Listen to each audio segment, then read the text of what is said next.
सबसे पहले तो मौलाना फजल रहमान साहब का एक ऐसा स्टेटमेंट जिस पर फिर हमने देखा कि हुकूमत की जानिब से भी, अपोजिशन की जानिब से भी और अवामुन नास की जानिब से भी तनकीद हुई और मौलाना की पार्टी के से भी उस पर जब सवाल हुआ तो उन्होंने भी इस हवाले से बताया कि इसे सियाक़ो सबाक़ से हटकर पेश किया गया है। मौलाना साहब से कहा गया कि वजाहत कर दें। आज मज़ीद जब मौलाना साहब ने इस पर बात की है तो बजाय इसके कि मौलाना साहब इस पर कोई वजाहत करते, बल्कि उन्होंने वो न सिर्फ अपने मौक़िफ़ पर डटे हुए हैं बल्कि पीछे हटने से भी मौलाना साहब ने इनकार कर दिया।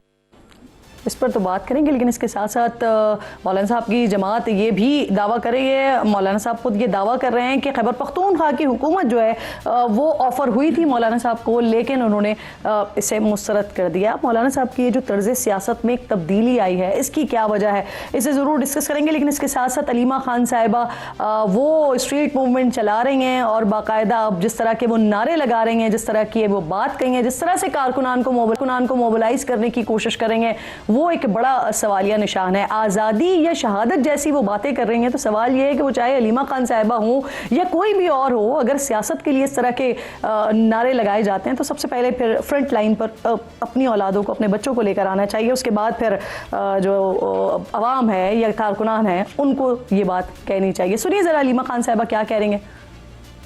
जब तक इनको नहीं बनाएंगे ये इमरान खान को ना कहते नहीं से मिटा देंगे, ना इमरान खान का इलाज करने देंगे। हमारा नारा है आजादी की शहादत।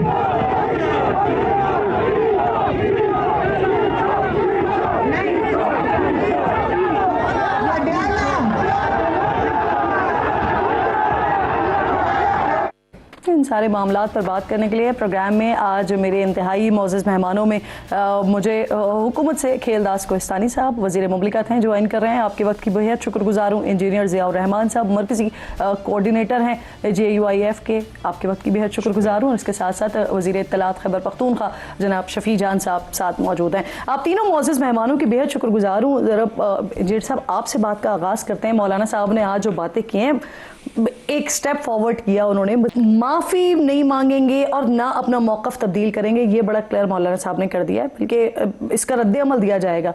यानी मौलाना साहब टकराव की सियासत की तरफ जाना चाह रहे हैं। मौलाना साहब अपनी बातों को रिकॉर्ड पर रखने के लिए, उसको रजिस्टर करने के लिए ये चीज़ें जो है वो आवाम के सामने ला रहे हैं कि आप एक ऐसे इशू पर जी एक ऐसे जुमले से एक बात अखज़ करके फिर अपनी मर्ज़ी की उसकी तशरीह करके कि फिर उससे आप एक पाकिस्तान के एक ऐसे सियासतदान को पर गद्दारी के फतवे लगाएं, उस मौलाना फजल रहमान को, कि जो मौलाना फजल रहमान सबसे पहले पाकिस्तान में आवाज़ लगाता है कि अगर पाकिस्तान की अफवाज को जब जब अल्लाह न करे कि उनको ये ज़रूरत पड़े, लेकिन अगर ज़रूरत पड़ेगी तो जमीयत उलमा इस्लाम का कारकुन उसके शाना बशाना मैदान में खड़ा होगा। वो मौलाना फजल रहमान, जो मौलाना फजल रहमान मजहबी तबके से बंदूक छीन कर या बंदूक उसके हाथ से लेकर उसको पाकिस्तान के आईन और कानून की तरफ मुतवज्जे करता है, उसको पाकिस्तान के निज़ाम की तरफ लाता है। अब उस मौलाना फजल रहमान पर ये इल्ज़ाम लगा रहे हैं कि वो शुहदा की तौहीन कर रहे हैं।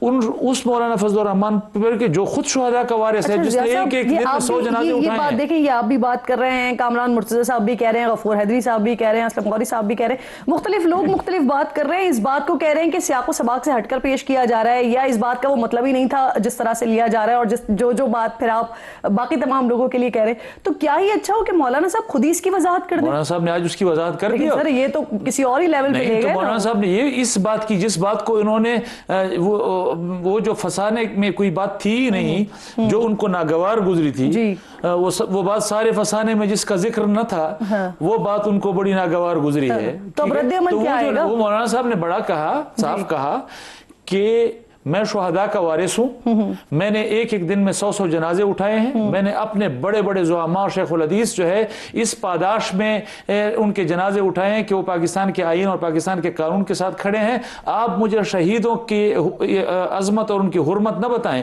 अब रद्द अमल क्या आएगा, क्या कह रहे हैं आप? रद्द अमल साहब कह रहे हैं ना रद्द अमल देंगे। क्या रद्द अमल देंगे? रद्द अमल तो यही है जी, जो रद्द अमल आज उन्होंने दिया है। अगर इस तरह इस अंदाज से आप बेतौकीरी करेंगे, सियासी लीडरों की बेतौकीरी करेंगे, आप उन पर गद्दारी के फतवे लगाएंगे, तो फिर पाकिस्तानी अवाम ने जो रद्द अमल दिया है पिछले नहीं, लेकिन आप लोगों का अपना भी तो एक रद्द अमल, एक गफूर हैदरी साहब का स्टेटमेंट आया था ना सामने, वो कह रहे थे एक हसास मकाम पर जाके एहतजाज करने, तो क्या फिर आप लोग उस तरफ जा रहे हैं? मौलाना साहब ने जो कहा, जिस रद्द अमल की बात की, मौलाना साहब ने कहा कि मैं अगस्त, रद्द अमल के झेल में उन्होंने कहा कि मैं अगस्त में पूरे पाकिस्तान के चारों सूबों में जाऊंगा, वहां पे वर्कर्स कन्वेंशन करूंगा। फिर सबसे ज्यादा इनको तकलीफ पंजाब में होती है जलसा करने की, तो मैं सितंबर में पंजाब में जलसा करूंगा, फिर मैं अक्टूबर को पंजाब में जलसा करूंगा, फिर नवंबर में फिर पंजाब में जलसा करूंगा। तो मेरा रद्द अमल फिर अवाम में जाऊंगा, फिर वो आपको नजर आए। सही। खेल साहब, अस्सलाम वालेकुम। ये क्या सर सिचुएशन आपको बनती हुई दिख रही है? हुकूमत किस तरह से देख रही है सारे मामले को? ये मौलाना साहब तो पीछे हटने को तैयार नहीं है, अपने मौकफ पर भी कायम है, बल्कि रद्द अमल की बात कर रहे हैं। और जिया साहब ने इसको मजीद डिटेल में बता दिया कि क्या होगा अब आगे, किस तरह से चारों सूबों में जाएंगे, कहां कहां पर जलसे करेंगे। हुकूमत क्या करेगी, इजाजत देगी? देखें, मौलाना फजल रहमान साहब इस मुल्क के ज़ीरक सियासतदान हैं और वो हर दौर में उन्होंने जो सियासत की है, तामीरी सियासत की है, उसूली इख्तलाफ भी रखे थे माजी में जो उसकी सियासत रही है। और मैं समझता हूँ ये जो मौलाना का तर्ज़ सियासत है, मैं एक सियासी तालिब इल्म हूँ, और जो शोदा के हवाले से उन्होंने बात की, ये किसी भी पाकिस्तानी को काबिल कबूल नहीं है। किसी जमात सियासी मुखालफ को ये कितना नज़रियाती, मगर ये इस हद तक मौलाना की ये बातें, और आज उस हट दरमी से मौलाना साहब जैसे ज़ीरक सियासतदान खड़े हैं, तो मैं समझता हूँ वो 9 मई जो जिस जमात ने की थी, उनकी जमात तितर बितर हो गई, उनको अपने बंदे छोड़ गए, और उसको कोई सपोर्ट करने के लिए उस बयानी को तैयार नहीं है। उसके आज MNA तैयार नहीं है, कोई भी जो सियासी शऊर इस किस्म की गुफ्तगू को वो बर्दाश्त नहीं करते हैं। मैं समझता हूँ आप मौलाना साहब की सियासी जमात का मुस्तकबिल, इसका जायचा बता रहे हैं आप?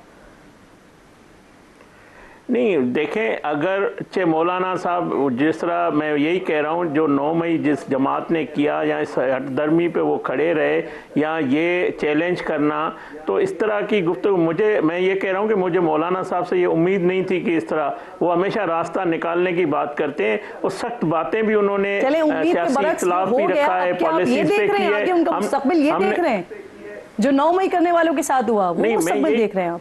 देखे मैं ये कह रहा हूँ, ये किसी के लिए ये गुफ्तगू शोदा की तस्दीक काबिल कबूल नहीं है, ना हुकूमत के लिए होगी, ना किसी सियासी रहनुमा के लिए होगी।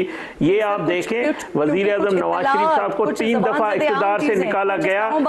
नहीं, ये भी बातें हो रही हैं कि शायद कुछ पुराने केसेस भी खुल सकते हैं, या कुछ जो FIRs अभी ताज़ा हो भी गई हैं 1-2 उनके ऊपर, कुछ मजीद FIRs भी हो सकती हैं। तो क्या हुकूमत कुछ सोच रही है इस हवाले से?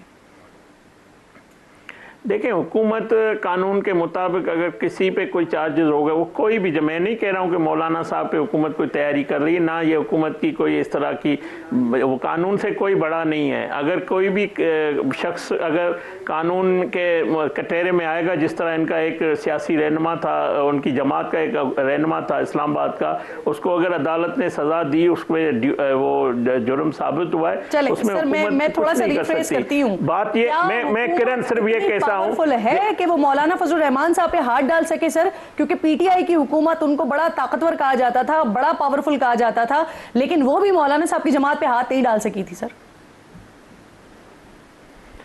मैं कहता हूं इस मुल्क में कोई भी कानून से बड़ा नहीं है। कोई अगर मौलाना पे अगर चार्जेस नहीं है तो मौलाना साहब को कोई हाथ नहीं डालेंगे। अगर कोई भी किसी शख्स पे, पाकिस्तान के किसी शख्स पे कोई ऐसा जुर्म होगा, कोई बात होगी, ड्यूज होंगे, कोई इस तरह की बात होगी, तो ज़रूर कानून हरकत में आएगा। मैं नहीं कह रहा हूँ कि हमारा इरादा ये है। मैं तो ये कह रहा हूँ कि देखें, वज़ीर आज़म नवाज शरीफ साहब 3 दफ़ा के वज़ीर आज़म बने, उसके साथ जो ज़्यादती जुल्म हुआ, कभी उन्होंने शोदा, कभी फौज, कभी तनसीबात, जो जिस तरह 9 मई किया गया, कभी किसी सियासतदान ने ये नहीं किया है। तो मौलाना साहब जैसा ज़ीरक सियासतदान अगर ये बात करता है तो मैं समझता हूँ वो अपनी सियासत की अपने पैर पे खुद कुल्हाड़ा मार रहे हैं। मौलाना फजल रहमान साहब, आप लोग इजाजत देंगे या नहीं देंगे? हाँ या ना में बताएं ना, मैं अगला सवाल करूंगी। से इजाजत कौन मांग रहा है? अच्छा ठीक, वो उन तक अभी तक आवाज ही नहीं पहुंची, लेकिन आप खुद कह रहे हैं ना कि भाई पंजाब में परेशानी हो जाती है अगर वहां पर जलसे करो, तो डेफिनेटली एनओसी या कोई इजाजत तो लेनी ही पड़ेगी ना। पाकिस्तान के आईन और कानून में इजहार राय पर पाबंदी कब है? क्या पाकिस्तान का आईन और कानून इंतजामिया के बगैर तो आप सिर्फ उनको ये एनओसी तो जरूरी है ना? आप सिर्फ उनको ये इन्फॉर्म करेंगे कि यहाँ हम पाकिस्तान के आईन और कानून के दायरे के अंदर रहते हुए एक इज्तिमा मुनक्कद कर रहे हैं, आप उसके लिए इंतजाम कर लीजिए सिक्योरिटी के हवाले से, आप आपके एडमिनिस्ट्रेटिव इंतजाम आप वो कर लीजिए। इजहार राय पर पाबंदी तो पाकिस्तान के आईन और कानून में है नहीं। आप इन्फॉर्म करेंगे, इजाजत नहीं लेंगे, हमने कभी और अगर आपकी इंफॉर्मेशन पे भी उन्होंने कहा कि नहीं आप कर सकते, आज तक तो इस काबिल नहीं हुए कि वो हमें कह सके कि जी आईन और कानून के दायरे के अंदर रहते हुए आपने आज़ादी इज़हार राय का हक इस्तेमाल नहीं करना। तो मैं जब आज तक नहीं हो सका तो मैं फिर खामखा इम्कानियात पर क्यों बात करूं? हाँ, मैं एक बात और ये खास ऑफर सिर्फ पाकिस्तान तहरीक इंसाफ के लिए नहीं, मैं इस पर अच्छा मुझे बताइए, ये जो सवाल भी साथ साथ ले चले, मैं आपसे पूछना ही चाह रही हूँ कि अभी जो बातें हो रही हैं और कुछ अर्सा पहले भी एक अहम सियासतदान वो भी ये बात करते रहे कि मौलाना साहब के हवाले से कुछ फाइल्स हैं वो भी खुलने जा रही हैं, तो क्या कुछ आप लोगों के पास भी है कोई ऐसी डिटेल्स, कोई इत्तलात आ रही है कि कुछ रोशन दिल माशात जो कुछ उनके पास है?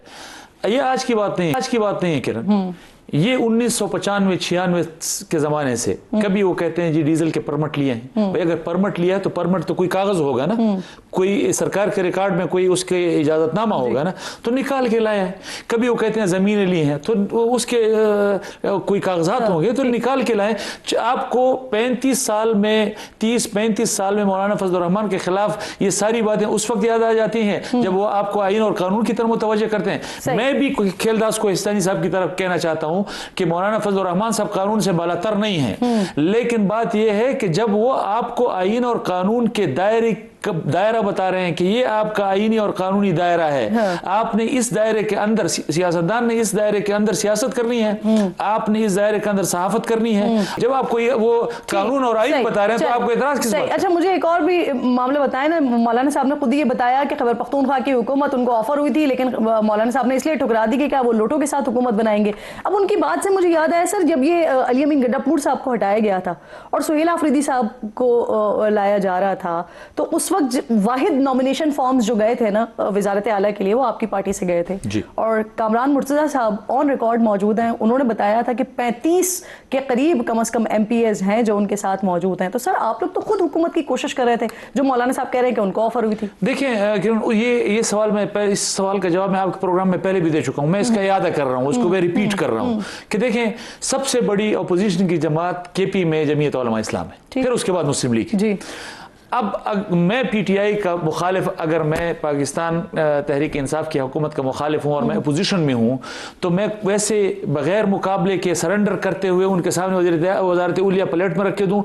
हमने कब किसी एक MPA के पास जाकर उसको कहा कि आप हमें वोट दें? किसी PTI के एक MPA की तरफ हमने तो इवन मुस्लिम लीग और ENP के MPS को नहीं कहा था कि आप हमें वोट दें। हमने सिर्फ अपने नॉमिनेशन पेपर फाइल किए थे अपने 18 सीट्स के लिए। ठीक है।